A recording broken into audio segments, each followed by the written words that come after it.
नमस्कार। Sports can के आज के संस्करण के साथ मैं प्रशांत कुमार आप सभी श्रोताओं का स्वागत करता हूं। आज के अंक में खेल जगत की तमाम खबरों पर विस्तार से चर्चा के लिए हमारे साथ स्टूडियो में मौजूद हैं वरिष्ठ खेल विशेषज्ञ मोना पार्थसारथी। मोना जी, स्पोर्ट्स कैन कार्यक्रम में आपका स्वागत है। धन्यवाद। सभी श्रोताओं को नमस्कार। आइए सबसे पहले नजर डालते हैं अब तक की स्पोर्ट्स हेडलाइंस पर। T20 क्रिकेट विश्व कप में भारत की स्थिति नामीबिया के खिलाफ मजबूत। इटली और श्रीलंका ने एक तरफा जीत दर्ज की। एशियाई निशानेबाजी चैंपियनशिप में भारतीय निशानेबाजों का दबदबा। ऐश्वर्य प्रताप सिंह तोमर और एड्रियन कर्माकर ने जीते स्वर्ण पदक। FIH प्रो लीग पुरुष हॉकी में भारत का मुकाबला अर्जेंटीना से जारी और खेलो इंडिया शीतकालीन खेलों का दूसरा चरण 23 फरवरी से गुलमर्ग में। सीधे लिए चलते हैं आपको दिल्ली, जहां पर भारत का मुकाबला नामीबिया से जारी है। दिल्ली में ICC T20 क्रिकेट विश्व कप में भारत ने नामीबिया के साथ खेलते हुए ताजा समाचार मिलने तक 19वें ओवर में 4 विकेट पर 205 रन बना लिए हैं। इससे पहले नामीबिया ने टॉस जीतकर गेंदबाजी का फैसला किया। ईशान किशन ने 24 गेंद पर ताबड़तोड़ 61 रन की पारी खेली।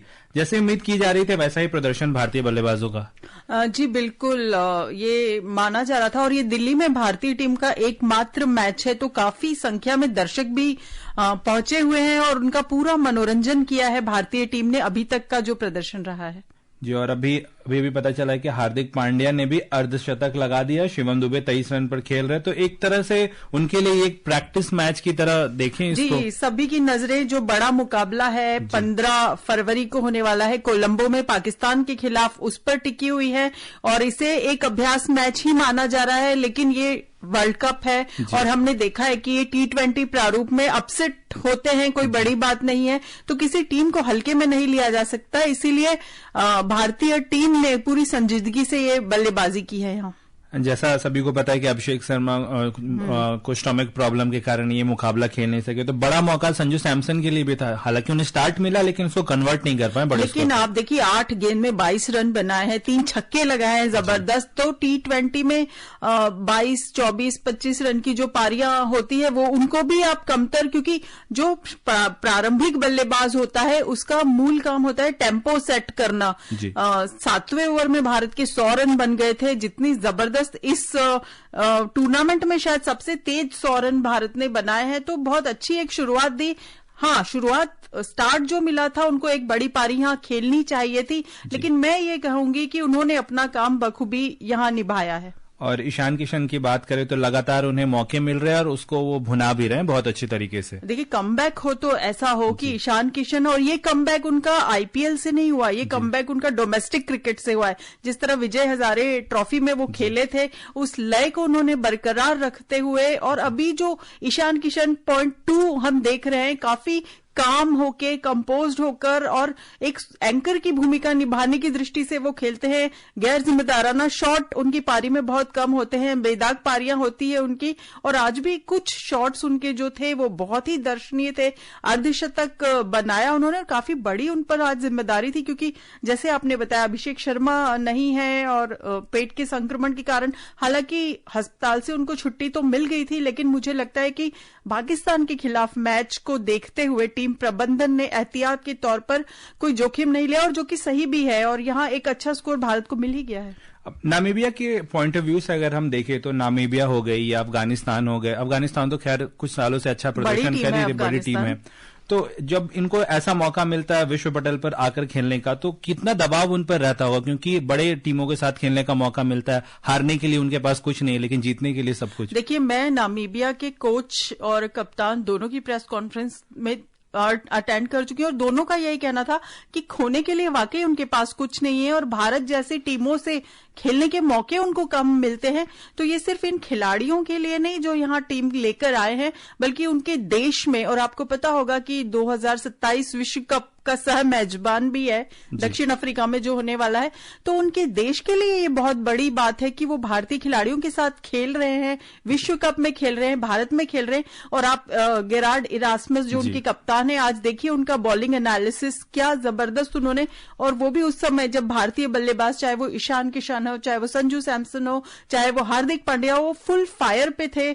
उस समय उन्होंने 5 से नीचे की इकोनॉमी से शुरू के 3 ओवर में रन दिए हैं, तो इससे जरूर उनका आत्मविश्वास कई गुना बढ़ेगा। और 3 विकेट भी अपने नाम किए उन्होंने। और इससे पहले आज खेले गए मुकाबलों में इटली ने नेपाल को 10 विकेट से हरा दिया। नेपाल के 124 रन के लक्ष्य को इटली ने बिना कोई विकेट खोए 13वें ओवर में ही हासिल कर दिया। जिस प्रकार का प्रदर्शन नेपाल का इंग्लैंड के खिलाफ था, उम्मीद की जा रही थी कि वो इस मुकाबले में फेवरेट्स होंगे, लेकिन बेहतरीन प्रदर्शन इटली का। बिल्कुल, एक ऐसा देश जिसको आज तक आप फुटबॉल के लिए ही जानते हैं, अजूरी जिनको कहा जाता है, और फुटबॉल के बड़े बड़े खिलाड़ी इटली से निकले हैं, वर्ल्ड कप चैंपियन रह चुकी है इटली।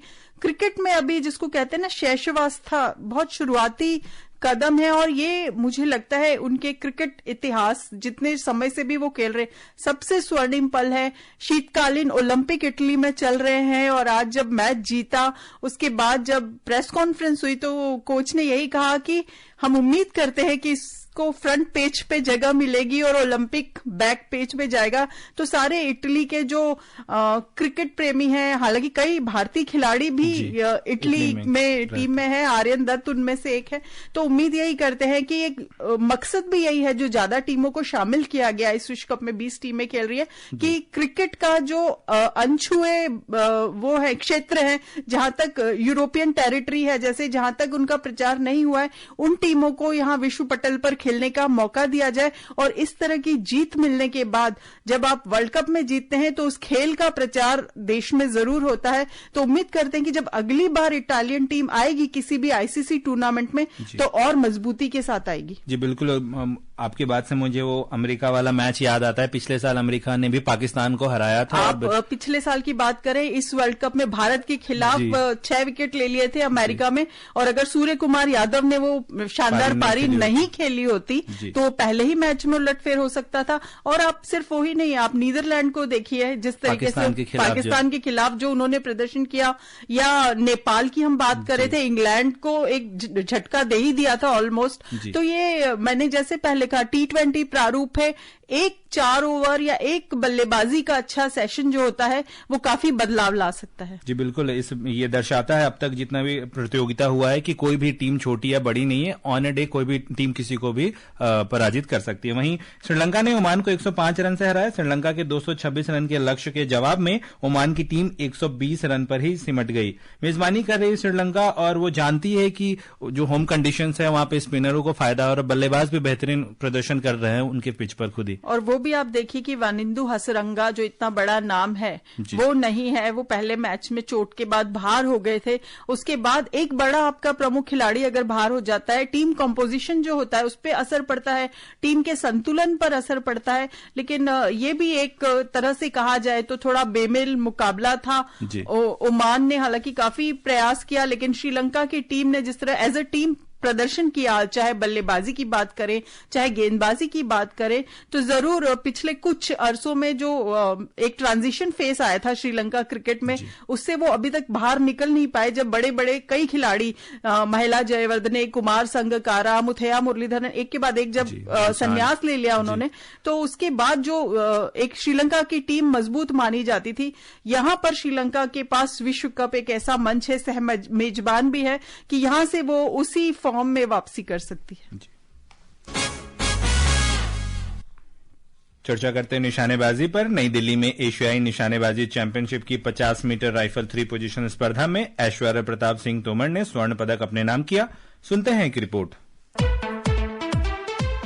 विश्व चैंपियनशिप के रजत पदक विजेता ऐश्वर्य प्रताप सिंह तोमर ने आज एशियाई चैंपियनशिप की 50 मीटर राइफल 3 पोजीशन स्पर्धा में टीम के साथी नीरज कुमार को पछाड़ते हुए विश्व रिकॉर्ड से स्वर्ण पदक जीता और भारत ने स्पर्धा में क्लीन स्वीप किया। 25 वर्षीय निशानेबाज ने 362 के विश्व रिकॉर्ड से नीरज को महज 0.2 अंक से पीछे छोड़ा। ऐश्वर्य ने 10.7 के अंतिम शॉट से जीत हासिल की। नीरज ने 361.8 अंक से रजत, जबकि अखिल श्योरान ने 343.5 अंक से कांस्य पदक जीता। क्वालिफिकेशन में नीरज 593 के स्कोर से शीर्ष पर रहकर फाइनल में पहुंचे, जबकि ऐश्वर्य 588 अंक से दूसरे और श्योरान इतने ही अंक से तीसरे स्थान पर रहे। नीरज, ऐश्वर्य और श्योरान की तिकड़ी ने 1769 अंक से टीम स्वर्ण पदक जीता। जापान 1754 अंक के साथ दूसरे और कजाकिस्तान 1748 अंक के साथ तीसरे स्थान पर रहे। जूनियर पुरुष फाइनल में एड्रियन कर्माकर ने 353.5 1.2 अंक से चैंपियनशिप का दूसरा स्वर्ण पदक हासिल किया। कजाकिस्तान के दिमित्री किम दूसरे, वहीं भारत के मानवेंद्र सिंह शेखावत तीसरे स्थान पर रहे। फाइनल में पहुंचे तीसरे भारतीय हेमंत बर्मन शूट ऑफ में पिछड़कर 5वें स्थान पर रहे। यह प्रतियोगिता शनिवार तक खेली जाएगी। विशेष शुक्ला, स्पोर्ट्स कैन। आने वाले इंपॉर्टेंट इवेंट्स के लिए ये जो प्रतियोगिता है काफी अहम हो जाती है। बिल्कुल अहम हो जाती है और प्रदर्शन भी बहुत जबरदस्त रहा है। आज आप देखिए कि ऐश्वर्या प्रताप तोमर ने तो वर्ल्ड रिकॉर्ड के साथ स्वर्ण पदक जीता ही, लेकिन तीनों पदक भारत को मिले हैं। क्लीन स्वीप भारत ने किया है। नीरज सिंह दूसरे स्थान पर और दोनों के बीच में 0.2 अंक का ही अंतर था। अखिल शोरान काफी अनुभवी निशानेबाज है, वो तीसरे स्थान पर रहे। तो भारत के लिए ये बहुत अच्छा संकेत है, क्योंकि अभी सारी तैयारी जो है वो अगले जो 2-3 महत्वपूर्ण इवेंट आने वाले हैं उनके लिए हो रही है। तो ये एक अच्छा संकेत। FIH प्रो लीग पुरुष हॉकी में भारत का मुकाबला अर्जेंटीना से जारी है। ये मैच ओडिशा के राउरकेला में बिरसा मुंडा हॉकी स्टेडियम में खेला जा रहा है। ताजा समाचार मिलने तक अर्जेंटीना ने 7-0 की बढ़त बना ली है। निराशाजनक प्रदर्शन जारी है भारत का इस प्रतियोगिता में। बिल्कुल, पहले मैच में तो फिर भी थोड़ा लग रहा था 3-1 से हारे थे। थोड़ा एक गोल किया था अभी तक, लेकिन यहाँ एक भी गोल नहीं कर पाई है टीम। और अर्जेंटीना हालांकि रियो ओलंपिक चैंपियन है, लेकिन पिछले कुछ अरसों में भारत ने बैक टू बैक ओलंपिक पदक जीते हैं और काफी अच्छी टीम है। और ये जो सारी तैयारियां हैं, ये एशियन गेम्स है इस साल, वर्ल्ड कप है इस साल, और उसके अलावा लॉस एंजलिस ओलंपिक को ध्यान में रखते हुए तैयारी की जा रही है। तो उस हिसाब से अगर देखा जाए तो ये बहुत ही निराशाजनक प्रदर्शन है। और इससे पहले कल हुए लीग मुकाबले में भारत को बेल्जियम से 1-3 से हार का सामना करना पड़ा था। बेल्जियम के लिए नेल्सन ओनाना, थॉमस क्रोल्स और ऑर्नी वेन डेसेल ने गोल किए, जबकि भारत की ओर से एकमात्र गोल शीलानंद लकरा ने किया। खेलो इंडिया शीतकालीन खेलों का दूसरा चरण 23 से 26 फरवरी तक गुलमर्ग में खेला जाएगा। इस प्रतियोगिता में करीब 400 खिलाड़ी भाग लेंगे। खेल मंत्री मनसुख मांडविया ने इस बात की घोषणा की। डॉक्टर मांडविया ने कहा कि खेलो इंडिया शीतकालीन खेलों के हर सत्र में रोमांचक प्रदर्शन और बढ़ती प्रतिस्पर्धा देखने को मिली है। उन्होंने कहा कि खेलो इंडिया शीतकालीन खेलों ने बर्फ और हिम खेलों दोनों के लिए एक राष्ट्रीय प्रतिस्पर्धी मंच बनाकर देश के शीतकालीन खेल पारिस्थितिकी तंत्र को मौलिक रूप से बदल दिया है। कितना अहम हो जाता है इस तरह का आयोजन। देखिए, एक तरफ मैंने जैसे पहले बताया शीतकालीन ओलंपिक चल रहे हैं और उसके ठीक बाद ये गुलमर्ग में आयोजन होने वाला है। और ये एक ऐसी टेरिटरी है जिसमें भारत का अभी तक बहुत ज्यादा दखल रहा नहीं है, लेकिन अभी पहला चरण जनवरी में जो लद्दाख में, लेह में हुआ था, काफी सक्सेसफुल रहे थे, काफी अच्छा रिस्पांस भी मिला था उसको। और उसके बाद अभी यहाँ 400 खिलाड़ी भाग ले रहे हैं और तमिलनाडु, महाराष्ट्र जैसी टीमें, जो आप सोच भी नहीं सकते कि हिम खेलों में, बर्फ के खेलों में ऐसी टीमों का दबदबा होगा। तो बहुत अच्छा और बहुत अच्छे खिलाड़ी भी वहां से निकले हैं। तो उम्मीद यही करते हैं कि गुलमर्ग में भी यह सिलसिला जारी रहेगा। जी, और श्रोताओं आपको बता दें कि पिछली बार भारतीय सेना ने सर्वाधिक 18 पदक जीते थे, जबकि हिमाचल प्रदेश दूसरे, लद्दाख, महाराष्ट्र और तमिलनाडु तीसरे स्थान पर रहे थे।